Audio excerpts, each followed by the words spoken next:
प्रबळ इच्छा होती, पण मुंबईकरांनी बाळासाहेबांच्या विचाराला आणि उद्धवजींच्या आणि आदित्यांच्या कामाला आणि आम्ही सर्वांनी जे मुंबईमध्ये अनेक वर्ष काम करत आलोय, स्थानिक पातळीला लोकांना ते मान्य आहे, त्याच्यामुळे आम्ही पण मोठ्या संख्येने निवडून आलो.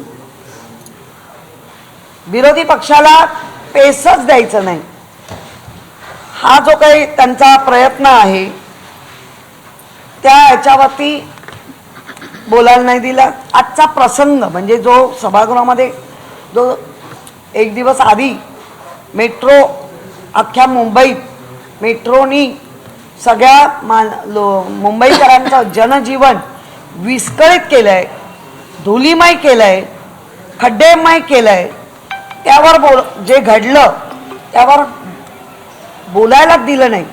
म्हणजे जिवंत लोकांना तर न्याय मिळणारच नाही दिसतंय, पण मृत पावलेल्या व्यक्तींना शाब्दिक प्रकारे श्रद्धांजली वाहण्याचं पण औदार्य जर सत्ताधारी म्हणून दाखवत नसतील तर मला वाटतं याचा निषेध केला पाहिजे.